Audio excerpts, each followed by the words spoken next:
We are live.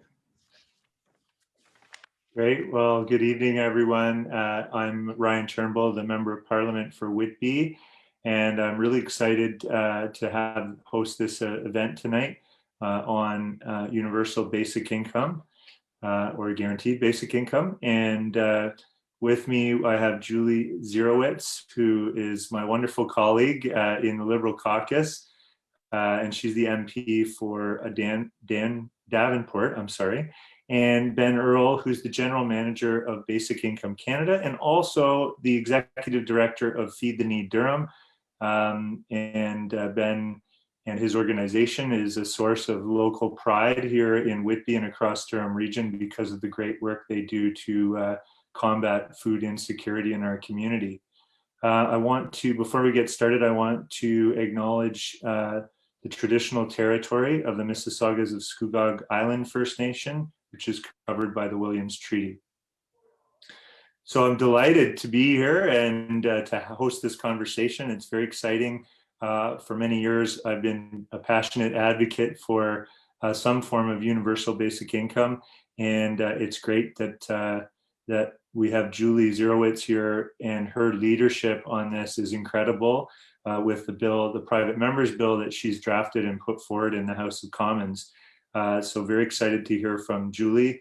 And of course, Ben brings all kinds of specialized knowledge on this from his work with Basic Income Canada Network, which has studied this issue or opportunity for many years and produced all kinds of great reports and information on it, which he's shared with me regularly. So I think we all know that COVID-19 has laid bare many inequities in our society, and certainly I think we've seen that there are holes or gaps in the social safety net in Canada. In particular, I've been studying some of the statistics because of some of the standing committees that I'm on, and there is incredible evidence mounting to show how COVID-19 has impacted women, people from racialized communities, new immigrants, people with disabilities, and the list really goes on and on. Low-wage workers, essential workers, etc. And there's many more inequities. So that's not an exhaustive list by any means, but certainly the impact has been felt disproportionately across different segments of the population, and I think that's key. For us, it's certainly key for our current government's approach to economic recovery, and I think it highlights the importance of having this conversation today.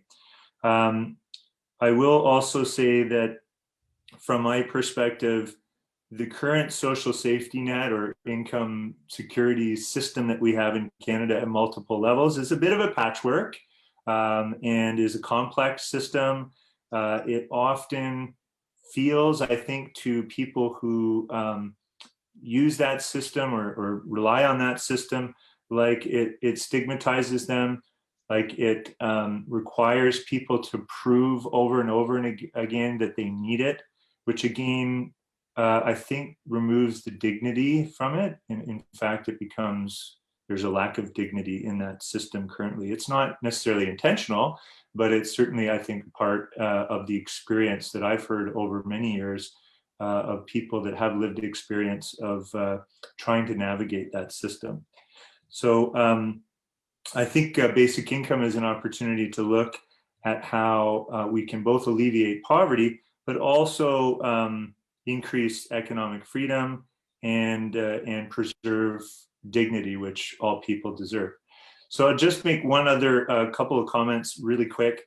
UBIWorks, the paper on potential economic impacts and reach of basic income programs in Canada, I read the highlights and I have the report here. It's a phenomenal study that was done. I just wanted to quote something from it that I think really helps to lay a bit of the groundwork for today's conversation before I get into, or before I hand it over to Julie Dzerowicz and then Ben Earle, who will both make opening remarks. So the quote is this: while the COVID-19 pandemic has laid bare the economic struggles of many Canadians, it has only exacerbated underlying conditions that have led to increasing precarity, a shrinking middle class, decades of wage stagnation, and the automation of jobs in many key industries. Thus, discussion of a basic income in Canada needs to be framed not only in terms of eliminating the suffering of poverty, but also its ability to concurrently support the prosperity of the Canadian economy. I found that, very, early quote in that report to be really significant. And I thought I should say that I'm really interested because I think sometimes people who are perhaps in opposition to basic income or who have concerns about it often, are concerned about things that impact, how will this impact the economy? How will this, maybe create disincentives to work, et cetera, et cetera. So I think those are concerns that are out there. And but I think if we look through the lens of economic recovery post-COVID, this is a great time to have this conversation. So I'm also proud to be a joint seconder of Julie Dzerowicz's private members bill. That's Bill C-273. If people want to look that up and read it, it's well crafted. I've read it from back to front several times. And I know Julie will go into more detail about it, so I don't want to steal her thunder because it's fantastic. I want to thank Julie for her leadership on this. It's a real pleasure both to serve Canadians with you, Julie, but also that you, a colleague who I deeply respect and admire, is bringing something forward that's so important, I think, to Canadians. So especially at this time. So I'll hand it over to you to make a few opening remarks. Well, thank you so much, Ryan. Thanks for inviting me today. It's an honor to be serving with you in our parliament as well. And I really want to thank you for hosting this important discussion today. And I also want to say hello to Ben. Thank you for sharing the stage with us today. And thank you so much for the important work that you do in Durham. So as you had mentioned, Ryan, I earlier this year, so in February, at the end of February, I actually introduced a private members bill, Bill C-273. It's called An Act to Establish a National Strategy for Guaranteed Basic Income. And for those that don't know, a private members bill, if it passes through the House of Commons, does become law, but I cannot commit the government to spending a certain amount of money. So I want to make sure that people know that. Just because there's a little bit of a question between what's a normal type of legislation that might go through the House of Commons versus a private members bill. So I want to make sure that people are clear on that. And Ryan, you had mentioned, you thanked me for my leadership. I will say to you, I'm going to share that thanks to all the people for the last 50 years in Canada who's actually been promoting basic income. The idea actually came out 50 years ago in the Kroll report that actually recommended basic income for Canada. And if you look at subsequent governments, the government of Pierre Trudeau in the 70s, there are a number of ministers that supported basic income at that time. There are a number of people within the Mulroney years, so primarily a Hugh Segal that supported some form of basic income. And you'll see that right across the party lines and through a number of years, there's been a lot of support for various different types of basic income. So I want to share the stage. And as you know, a number of our colleagues have been very big champions of this as well on both sides of the houses. And so it's been through their tremendous effort and their them ensuring that it's part of our public discourse that I was able to sort of bring forward this piece of legislation into the House of Commons. I want to let people know what my bill is trying to do.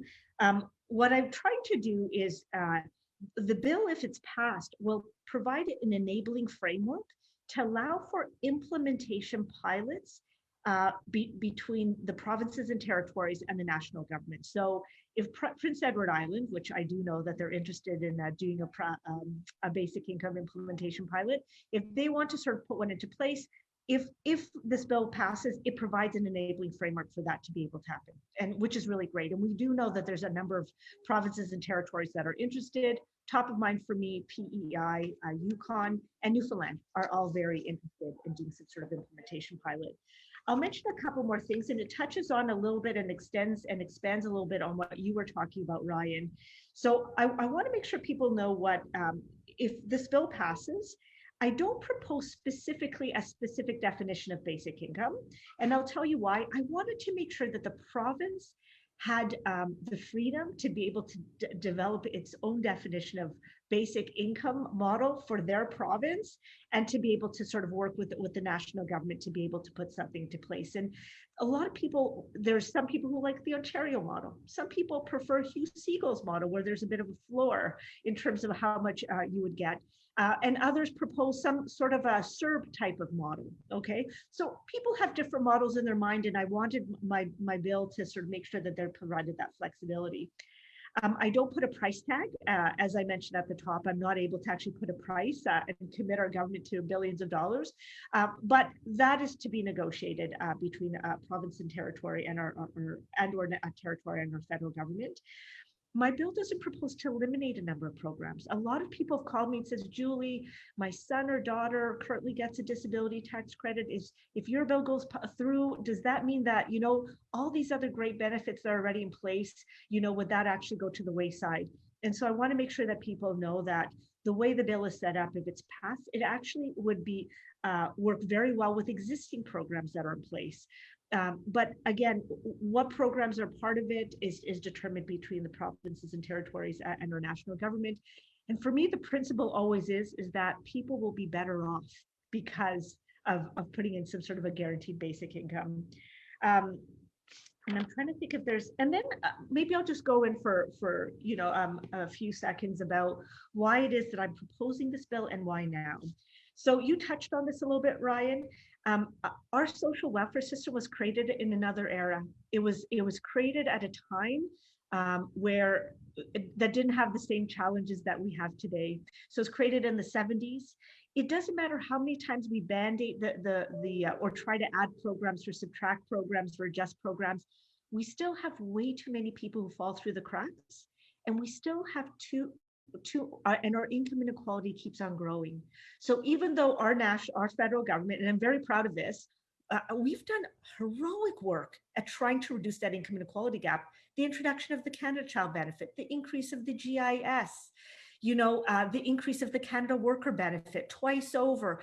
I can name a number of things, and heroically we have tried to reduce that income inequality gap. But no matter for all our efforts, it still continues to grow. So so to me, it makes me think, I think that we have to move to a different model. And I'm proposing that guaranteed basic income is one of those models. I'll also say to you is that we have great complexity in our system. So if you look at BC, they just did a report. And if you look at, they have 192 support programs that are delivered at the provincial and federal, like from the federal and provincial level. So 192 programs delivered by 20 ministries or departments.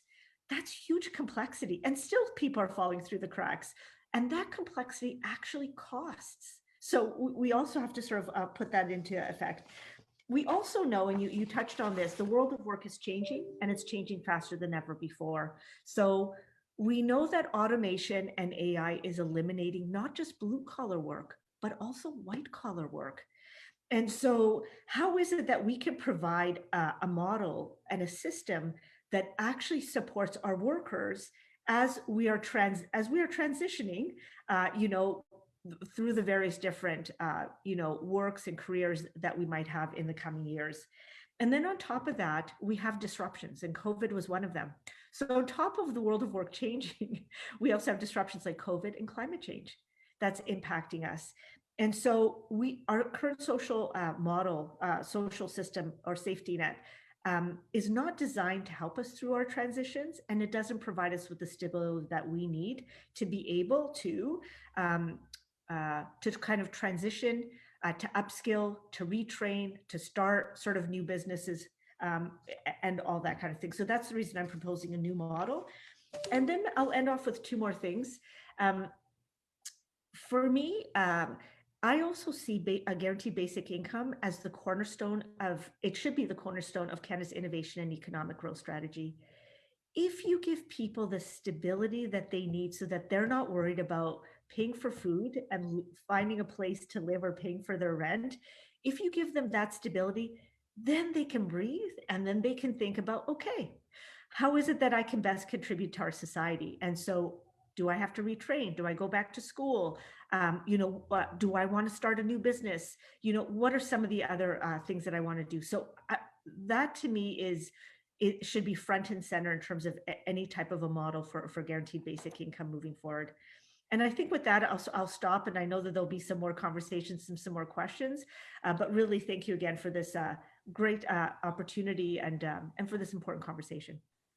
Thanks for those opening remarks. Really well taken and well said, and appreciate them a lot, especially where you ended, which I wholeheartedly support and believe that, yeah, it should be the cornerstone of, our innovation and economic recovery, and really appreciate that, those points. So Ben, as I said, I know you have incredible expertise in this area as well, and for many years have been a proponent, strong supporter and advocate for universal basic income. And I know you've probably got lots to say. And so I want to hand it to you. Thank you for all your leadership on this. And just want to give you a chance to make some opening remarks before we get into some more in-depth discussion. Well, thank you, Ryan, and thank you for inviting me, and thank you, MP Dzerowicz, for your leadership on this important issue. We can't, as advocates, we can't do our work without the support of our elected officials, and to have you both engaged, along with many of your colleagues in all parties, not just within the government, becoming more engaged with this topic, if not completely supportive, at least having the conversations. I think that's really important.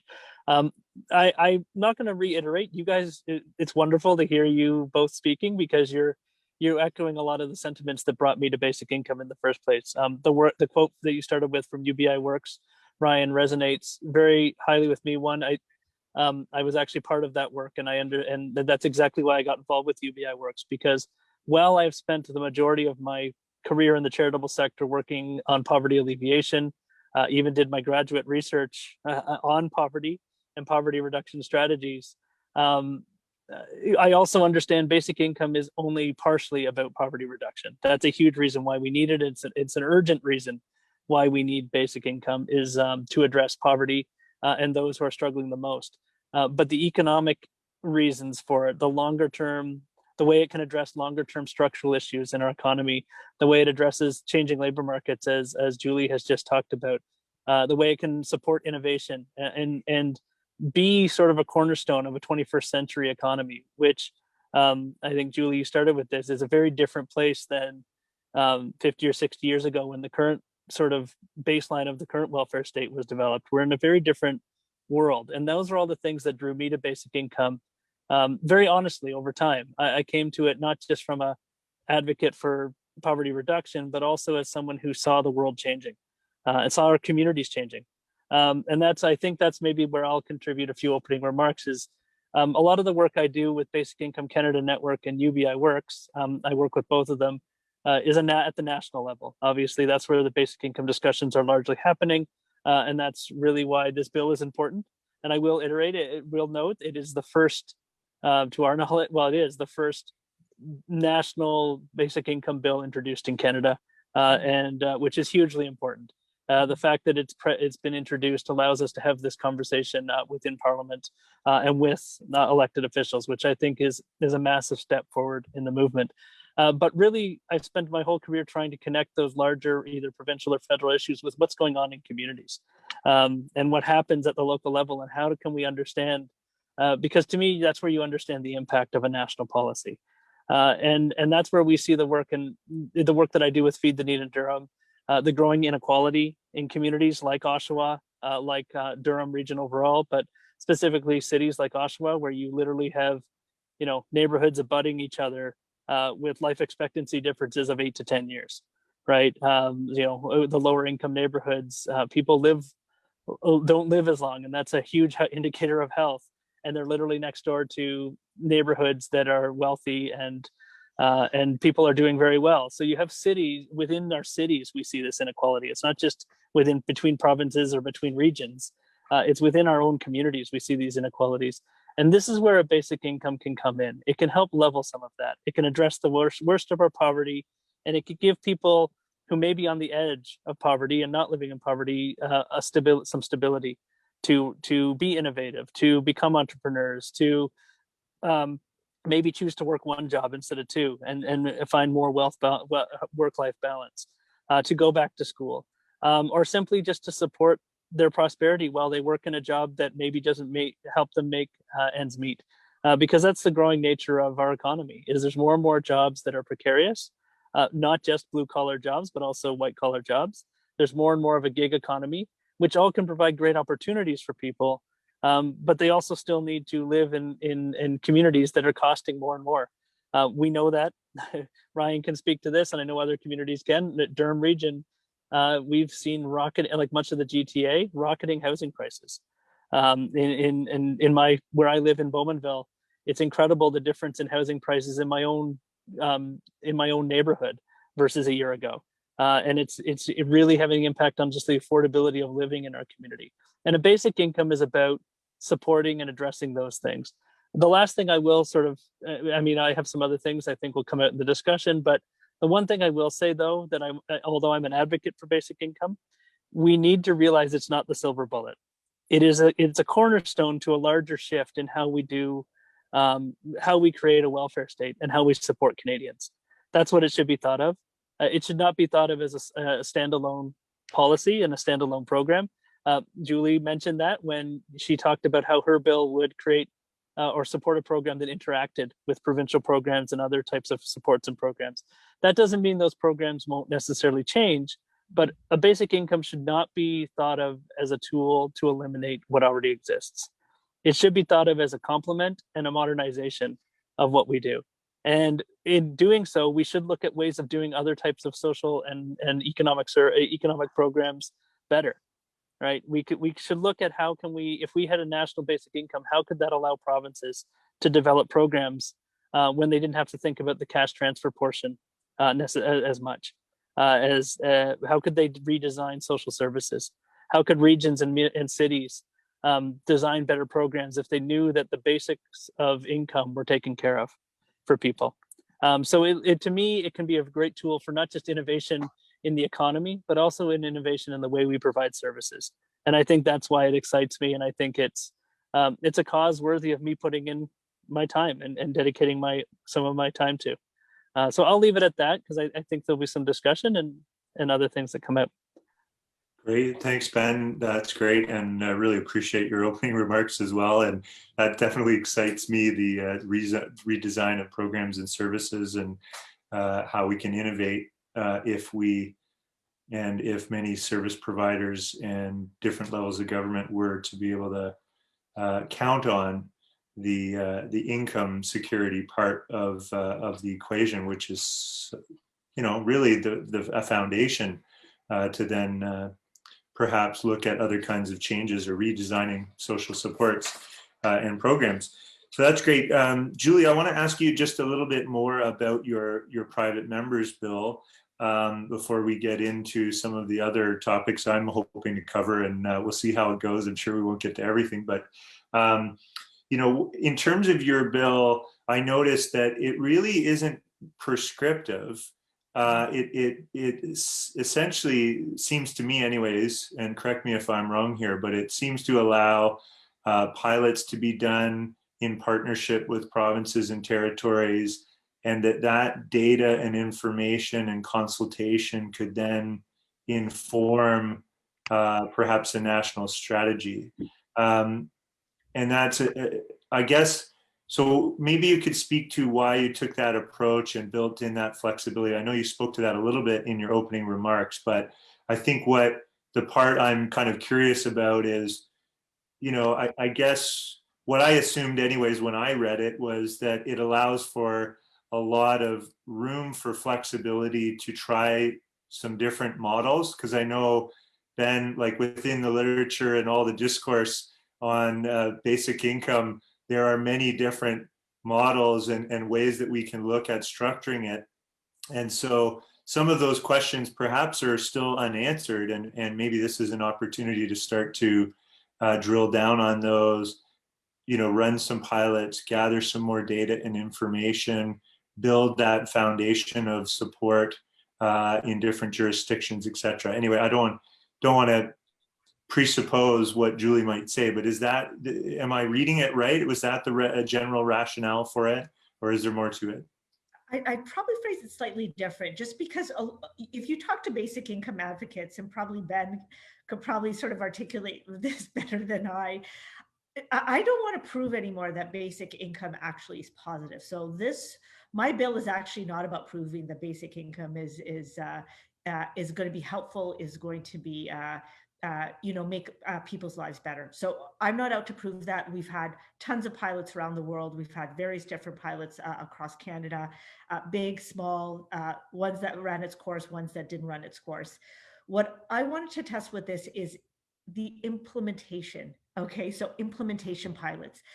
So even if you read, the Parliamentary Budget Officer actually put out a report today on if we actually expanded the Ontario model across the country. He made a whole series of assumptions, him and his team. But he will say that, he's not, he kind of guessed at a lot of stuff, and it's hard to say. And he actually said the words, we need a large scale social experiment, which is exactly what this bill is about.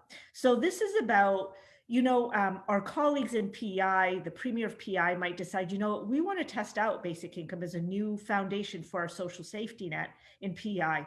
They might have an idea about how they think it's going to work and what they think it's going to cost. But the truth is, you don't really know until you implement it. So what we're trying to do is create that space and that mechanism and the framework that actually would facilitate those implementation pilots to actually happen. And you need it over a certain period of time. You need it on a fairly broad scale for us to be able to say, oh yeah, this works or this doesn't work. So that's part one. Part two is, if it's not the federal government that actually facilitates these types of experiments, then who is it going to be?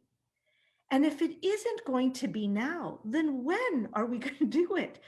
It is really hard to think about, we've had the system for 50 years, we've adjusted, it's largely good, it helps a lot of people. Yeah, there's a lot of problems, but there's a point in time where you say, actually, the model actually really isn't set up to help us succeed today and tomorrow. And we fundamentally need, and so as a responsible leader in this country, I feel like we need to do more of these types of experimentation. And so for me, this is a key one that I want to put forward. And I feel so blessed that I had an opportunity, because as you know, Ryan, not all of us has an opportunity to put forward a private member's bill. It really is a luck of the draw, literally a luck of the draw. And I really feel blessed, but I'm also making a point to say our federal government, in my opinion, needs to experiment more. We have a lot of programs and systems that have been put in place for a really long period of time that will not serve us well moving forward. And so the social safety net, to me, is one of the fundamental pieces. It really is, in my personal opinion, an obligation that we have to do these types of experimentation. And again, if it's not us, then who? And when I say now, if it's not now, then when? We are at a very particular time. We're trying to transition out of COVID. We're in this time where the world of work is changing really quickly, not just for those who are blue collar or white collar, but not only for those who are in poverty, but those at risk of falling into poverty and those in our middle class. So, we're at a very vulnerable time. And so for me, we have a chance to actually fix some of these structural changes as we come out of this pandemic. We're starting to think about, well, how do we sort of make the right investments that's going to create the right economic and social foundation from which Canada and Canadians can succeed moving forward. Thanks for those remarks and the clarifications on that. I think the private members bill really focuses on implementation models and just how, kind of the how-to. not whether it's going to be impactful or not. I think we've got lots of evidence that's stacked up in favor of basic income being positive and of net benefit on many levels. But so that's great. And I really appreciated your comments because you actually highlighted it and it sounded like a social innovation, which I'm extremely passionate about and is the reason I got into politics. So I kind of went, oh yeah, this is actually a social experimentation that can, I mean, in many respects, has already been proven in other jurisdictions to be beneficial, but really figuring out how to do it and how best to do it, and all the things you said, like how much it costs, etc. So that's great. I know many people cite the pilot in Ontario, and unfortunately that didn't sort of, I guess, get completed, but there is some good data there. Ben, do you have anything out of that pilot in Ontario to share that from your perspective can help kind of inform the way forward? Yeah, I think it was a shortened pilot, so we do have some research that was done. BICN has a report called Signposts, which they reached out and talked to pilot participants and mostly gathered information about what it did for their lives. And we saw, and this is a big part of the social proof we need, and it is sort of why we have the evidence. It showed what people would actually do if they had access to a universal or guaranteed income. They made positive choices about work. They didn't stop working. They made positive choices about work. And that might have been, hey, temporarily leaving one job to move into a new career or starting a business. It might have meant maybe one parent in a family leaving work so that there could be improved care, either for children or others, or seniors in the household, or elderly parents. So people made positive decisions about work. And I really always like to emphasize that when I talk about not just the Ontario pilot, but some of the other work that's been done around basic income or other types of income supports that mimic a basic income, is people don't necessarily stop working. They make positive choices about work, which is a huge deal. And we've seen that all the way back to the early experiments around MinCom and the guaranteed income experiments in Seattle and Denver in the United States in the 60s and 70s, is people they still worked. They maybe took a little longer. If they were out of work, they maybe took a little longer to find a job because they were being more choosy. But why is that any different from what many of us would do who are looking for work, right? We all will, unless we have no choice around our income, we will all try to make positive choices about the work we do. We will all try to find careers that are fulfilling and that help us find a work-life balance. And a basic income simply allows more people to do that. So that's the one positive I like to take out of the Ontario pilot, is it helped people make better choices about their working life.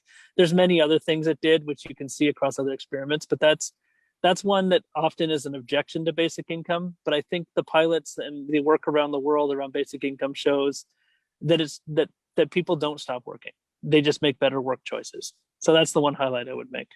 Yeah, and that's really, really important because, I had a small business roundtable last night, and some of the folks, I actually had an opportunity to mention basic income because one of the participants was talking about how she felt as a family-owned business, she was sort of falling through the cracks, even within with CERB being offered at the beginning of the pandemic, that she felt sort of like she was still not able to have that stability that she needed.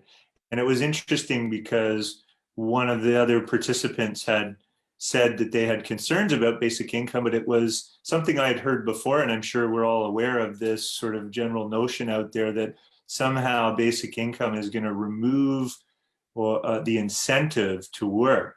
And I think for me, what I've seen from all the data and evidence is that it actually doesn't do that. It actually provides a foundation and stability. And both of you spoke to that. I wondered if you had any more anything to add to that, to just substantiate that further, because I think that's a common misconception out there. It concerns me because I think it can be a real stumbling block for moving forward on basic income. So either one of you want to say anything about that?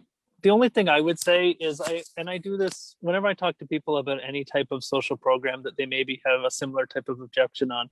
I ask them to think about what they would do, and I try to personalize it. What would, if you were in a position where you were out of work, but you knew that, you know, at least your basic needs were met, how would that help your decision making about the job you took? Would it force you back to the first job that came up just because? Or would it allow you the time to make better decisions and choose a job that maybe works a bit better for you? Now, that doesn't mean that you wouldn't take that job, because a basic income is not going to necessarily cover everything you need to pay for in your life. It's not meant to. It's not meant to make people wealthy. It's meant to cover basic needs, right? So, but I always ask people to personalize it.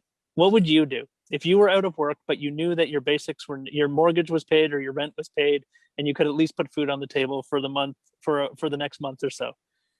How would that affect your job search? And if you can personalize it, you start to realize that, and just then personalize it, and then realize other Canadians are just like you. Other Canadians do not have different motivations, right? Canadians have very similar motivations, and we see that time and time again when we look at all the different types of polls that are out there. Canadians, for the most part, have the same values and same motivations. We differ slightly around the edges. So personalize it. And if you think that you would act positively, your neighbors and fellow Canadians will as well. Yeah, that's great. Thanks for that comment. Julie, do you want to add to that?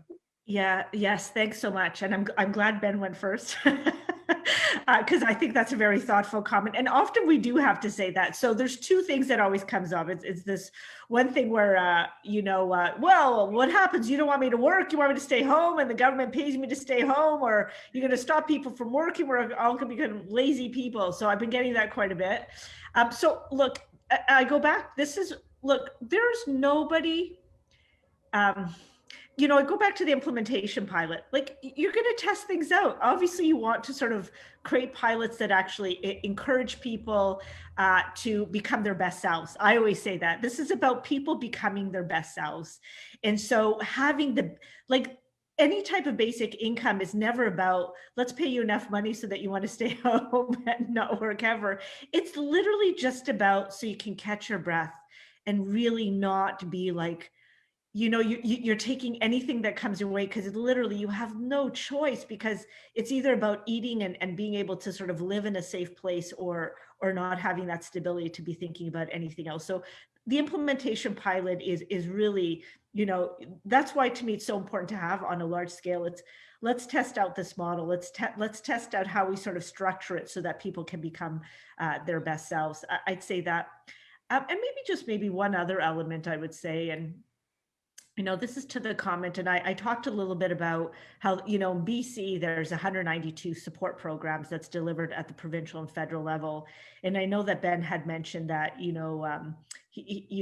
had both talked about how my bill is actually structured so that it could work in conjunction sort of with any number of programs in place. It is realistic to believe that over time you would flatten some of those programs, improve some of those programs, amalgamate some of those programs. So I don't want people to think that that wouldn't be something that would be part of it.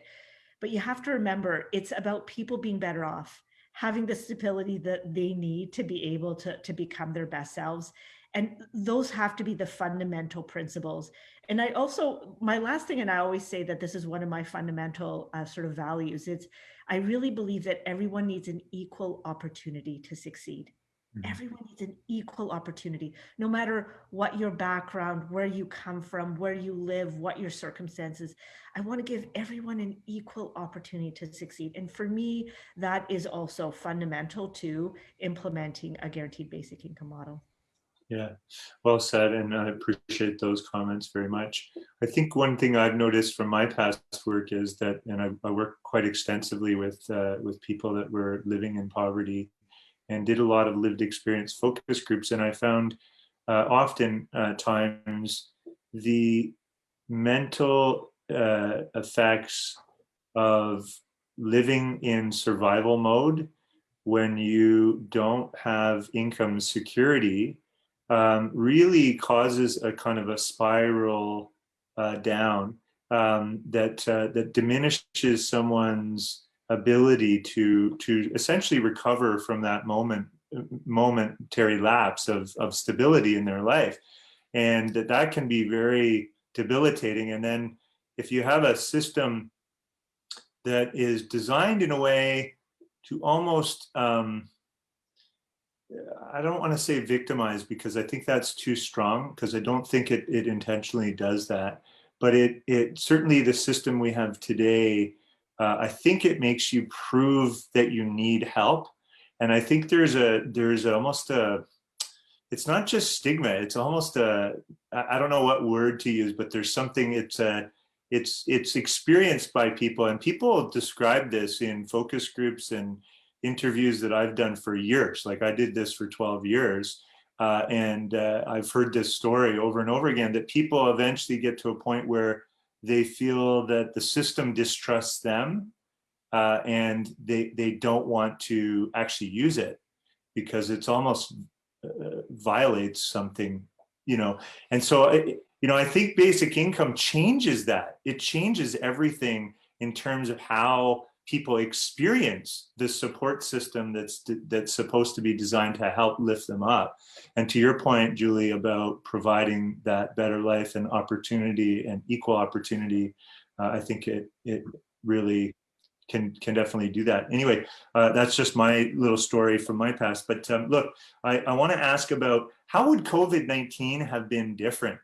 Like, just imagine if basic income or some form of it were in place, and it's hard for us to perhaps imagine that. But I think it's an interesting kind of thought experiment for us to consider. How would our response to this pandemic have been different, or looked very different, if basic income was already instituted or implemented? Any thoughts on that, Ben? Maybe I'll start with you. Yeah, I think I think we can take a little bit of a lesson from the rollout of CERB, which was not a basic income, but it was an income transfer program that supported people who were immediately lost their incomes due to the pandemic. I think if we had a basic income, though, designed properly, probably administered very similar to the CERB, through CRA versus through other bureaucracies, you would have not had the same type of panic. People would have known that maybe they weren't currently receiving a basic income, especially if if it's based on their income ahead of it. But there would have been a very straightforward process for people to start collecting a basic income based on their needs in it, and it would have been a smooth transmission if it had already been in place. It would have also, we can't really predict this, but what this would have looked like. But I suspect people would have gone into the pandemic with very different lives. They would have had different levels. They would have already had some stability. They wouldn't have had to worry and panic that their paycheck might be gone. They could have made earlier and better choices about staying home, and employers could have made earlier and better choices about what they could do to protect their workforce, knowing that the income of their workforce is protected, and knowing even that if they're a small business, that even they could potentially have access to a basic income.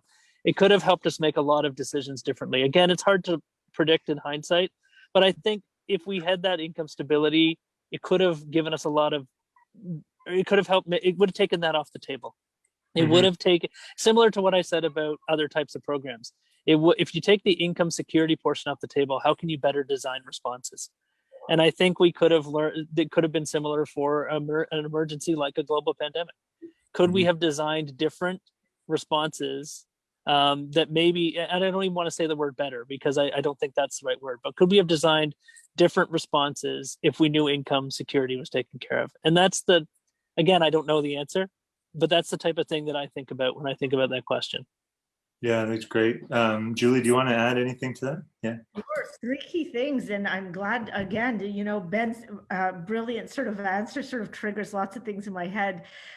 Look, you have to recall why we put CERB into the first place. And I'm going to get to actually responding to your exact question, Ryan. So we actually put in CERB actually to keep people at home. Remember, the initial thing was, how are we going to get people to stay home?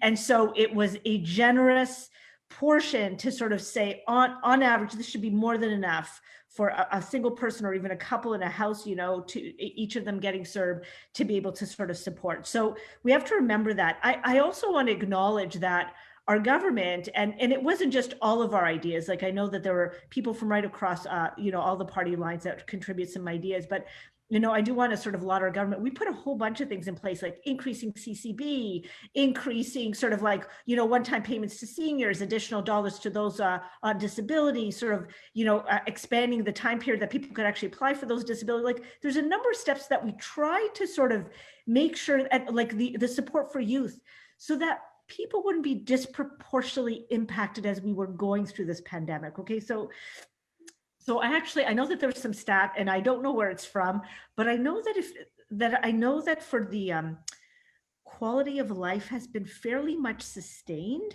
because of the really hard work that our government has done to try to make sure that we keep people as stable as we possibly can. But in answer to your question about if we had some sort of a guaranteed basic income, how could that have changed the trajectory? My contribution to that answer would be that I wonder whether the pandemic would have been as prolonged, whether we would even be in this third wave. Why? Because we wouldn't have people right now in work, in manufacturing, in factories, in large plants, in places where construction sites where there's these breakouts where they feel like they have to go to work if they feel sick, or if they feel they might be exposed and they might lose their wage or lose their job. Well, I would argue if we had a guaranteed basic income, maybe that would not have been a worry. Maybe we would not have had this third wave. Maybe the variants would not have sort of, expanded as quickly. So, if I had to imagine that, I could plausibly put forward an argument that there might have been an impact on that level. And maybe we would have, anyways, maybe our businesses wouldn't be in another lockdown for another 28 days. So, that's what I would put forward. It's hard to hypothesize, but that would be my comment. Yeah, no, that's great. And what I hear when both of you responded was resiliency. We would have been more resilient to these shocks that COVID-19 has created, and that basic income would have almost insulated us from maybe the worst portions of that shock. But I think to your point, Julie, as well, perhaps, we would have even slowed down COVID-19 and the spread of the virus much more efficiently. Anyway, that it's nice to imagine. I mean, it's just kind of a nice thought experiment to think about how basic income might help us through very challenging times. And this is certainly one of those. I want to get to, I know we have to wrap up soon, but I really want to get to the economic impacts and benefits of basic income, because I think this is another, I think there's other concerns that people have. People often say, well, it might provide a disincentive for people to work. And I think we've talked about that. People also, I think, naturally assume that basic income will be net negative on the federal balance sheet, that we will pay more out in basic income than we will create in terms of economic benefit. And I think that's a mistake. I think that assumption is wrong. But I also, I think we have to do a better job if we really have the evidence, is to really put that out in a way that people can understand. So I want to give Ben maybe the first opportunity to speak to, and I know we've already you've mentioned some of these things, but I know in some of the great work that's going on within the organization that you serve in and are a leader within, there's lots of information on this that your organization has produced. And I'm really impressed by it, to be honest. So I just wanted to maybe give you an opportunity to speak to some of those economic benefits as you see it. Yeah, I can speak to the stuff the work that UBIWorks did with the Canadian Centre for Economic Analysis. And I won't go into too many details, but basic income can support economic growth. It can support job development. It can create jobs. It can support, and it can be self-sustaining, right? It can generate tax revenue back that helps sustain it.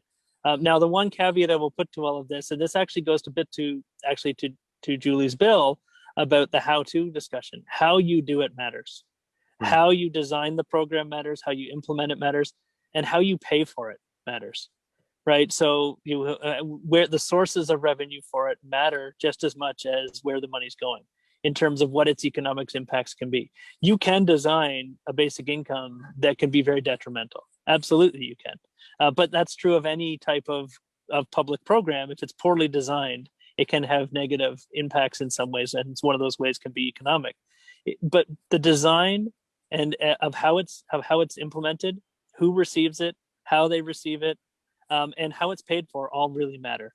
And I mean, I'd be happy to go on forever about those discussions, but I think for the point of this discussion, people, when you're learning about basic income, you need to be thinking about those questions. I would encourage, UBIWorks is doing a lot of work on that now, very much. We haven't published a lot of the new stuff we're doing now, but we'll be coming out the next year around different ways that you can think of paying for basic income, different ways of generating common wealth that we collectively have. And that's another way. The last thing I'll add to, another way we need to think about it is, there's often this argument, especially in the United States, that this is about free money. No, we need to stop. This is not about free money. This is about collectively distributing and sharing the wealth we create as a nation. That's what this is. That's what a basic income should be thought of. But how you do that really matters, and because that's where you'll see the impacts on the economy. Is if you do it, if you design it right and you fund it right, it can have really positive impacts. Great, yeah, thanks, Ben. So the design really matters, and that goes to the heart of Julie's private members bill. Absolutely, it's a great segue. Julie, do you want to add to that from your perspective? Absolutely, and actually, Ben literally has come up with the perfect response, I think, to the PBO report that actually came out today. The design really matters. How you design it. What's available, all of those mechanisms and all those details actually make a big difference. Here's my sort of response to your question. What's the cost of us not doing it? Mm-hmm. So, what's the cost of us not putting in or having a social safety net that allows people to become their best selves? What is the cost of us seeing the writing on the wall with automation and AI and with all these disruptors like COVID and climate change, and actually not doing anything to better support Canadians and workers moving forward? We will not be able to succeed in the 21st century if we don't find a way to better support our workers. We need a system that's more agile and flexible and supportive. And so to me, what is the cost of that? I'd also say that complexity costs, and I said this before, 192 programs, 20 different ministries and departments, 35 different access points. Seriously, and it still misses people, and we have an income inequality gap that's growing. That costs us. So, so that to me is a cost. And then the last part is just the implementation model. This is why, these implementation models are so critical. We have to set them up. We have to test them out. And it's only once, and we desperately need to be able to do that in order to design the social safety net of the 21st century that's going to allow Canadians to succeed, and that's going to allow our country to succeed. Wonderful. Thank you. And, for me, this is such a great conversation because this sort of collaborative design process is something I spent my career doing and feeling so invested in that I think is really, it really shows in both this conversation. It's I think you're speaking to that, and in the private members bill that you put forward, it seems to me that it's a real collaborative design process, and I think we can all agree that design matters on this. What's interesting is to just see how much difference that makes if we can streamline and simplify the process for the individual that is seeking support or accessing a basic income, and we can have it be a net positive in terms of from both the financial side of things, but also from a social outcomes and impact side of things. I think it's really a win-win-win-win. So and then I think to your point, Ben, earlier that you made, which is perhaps it also allows us to start to redesign all kinds of programs and supports in a way that ensures that that we have a more efficient system, but also a more innovative and more supportive system. I'm really excited by this. I'm really excited that I've had both of you speak to this. I know we have to end here. I feel like we could talk a lot more about this. I'm looking forward to having more discussion this weekend at the Liberal Convention, where I know this will be discussed in a lot more detail. And Julie, I just want to thank you for your private members bill and your leadership. And I know you stand on the experience and work and advocacy of many, many others before you, but still want to thank you for being the first member of parliament to put forward a bill like this on basic income. And Ben, you are a credible advocate in our community. Your organization does fantastic work, and both at Feed the Need, but also at UBI network. And I'm really excited to have had both of you. I wish we could talk for longer. I'd be happy to have more conversations about this anytime, and really appreciate both of you, and just want to say a big thank you. And thanks to everyone who tuned in to listen to these exceptional speakers that we've had tonight. So wish you well. Do you want to say any final remarks? Julie, go ahead. I wouldn't mind saying just one thing, just because I was glad that Ben mentioned UBIWorks. There are a number of organizations and people who really have done the yeoman's work on this in terms of, so Sheila Reguer from Basic Canada Income Network, or Basic Income Canada Network, Evelyn Forget, who's been doing a lot of academic. She's been absolutely tremendous. Hugh Siegel, who has found a voice and a space and made sure this is part of public discourse. And then, people like Art Eggleton as well. Before, he ran the anti-poverty group when he was a senator. And of course, Floyd Marinesco from UBIWorks. Huge shout outs to all of them. They really deserve a lot of, of the recognition and the praise for how we got to where we are today. And if we manage to get to the other side, it will be absolutely heroically because of them and many other people who whose names I'm just forgetting or I don't know, who've really pushed this forward. So I just thank you for the opportunity of mentioning their names. Thanks, Julie. I appreciate that. Ben, did you say anything? No, I will just echo what Julie's just said. I have the privilege of working with every person she just mentioned on a daily basis. I talk to Floyd every day, almost. So I think and Sheila as well. I talk to Sheila every day. So I'm very privileged, and she's right to mention them. These are the leaders that have led us for not just in the recent times, but for the last, in Hugh Siegel's case, for almost 50 years, right, on this topic. So yes, I would mention, the only other thing I'll add is there's a new and emerging and amazing network of youth, the Basic Income Canada Youth Network. And this is young people who believe in this issue and are really doing amazing work as well at the national level. And it's great to see our young people get so heavily involved in something and be so passionate about. So yeah, I'll just echo Julie's sentiment as a closing. Thank you. Thanks. Well, thanks again for joining us. And it's a pleasure to have had both of you to speak to tonight. And your remarks are really well taken. So thank you so much. Have a great evening. And Julie, I'll see you soon. And Ben, I'll talk to you soon. Okay. Talk to you.